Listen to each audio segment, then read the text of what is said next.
once lived an old wise farmer who owned what can be described as the largest rice farm in the world. According to legend, the farm can be said to stretch from one part of the world to the other. That was how large the rice field was. The old man lived in a house on a hill with his grandson called Ubunna. The people who worked on the farm lived at the foot of the hill near the seashore. After work each day, the workers climbed down the hill to their houses near the seashores. It was the ember months when the rice is ripe and ready for harvest. Everyone was in high spirits as they all looked forward to a bumper harvest.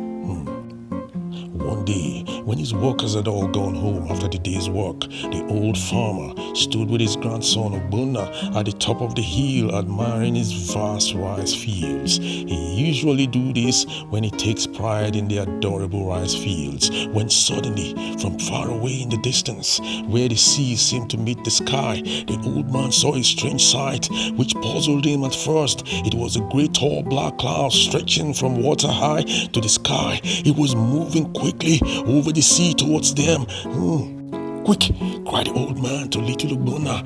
"Run to the house and bring me 2 lighted sticks from the fire." The poor boy wondered what was wrong with my grandfather, but obeyed nonetheless. Before the boy knew what was happening, the old man had set the whole rice field on fire. Suddenly, a loud shout was heard from the village below. People came running up the hill and tried to put out the fire, and before they could bring the fire under control, it has already done considerable damage to the multi-million naira rice farm. The people turned to the old man in rage. "See what you have done to these fine rice fields," shouted the leader of the workers. The old man just smiled as he stared at the mix of disgruntled and frustrated faces of the workers. "Look," he cried, "you were all in great danger." Even as he spoke, the people saw a great dark cloud in the sky. In the sea below, they saw a great tide coming swiftly towards the shores. Silence fell on the people as a great wall of water struck the village below with a deafening noise of thunder. They watched in horror as the sea washed away their little houses in one fell swoop. Folks like the old farmer are hard to find these days. We live in a world where the inherent sanctity of life has been thrown to the vultures.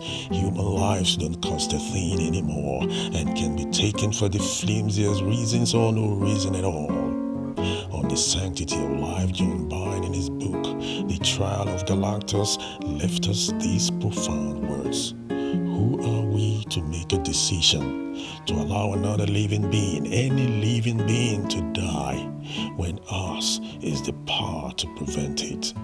Think about it. Please subscribe.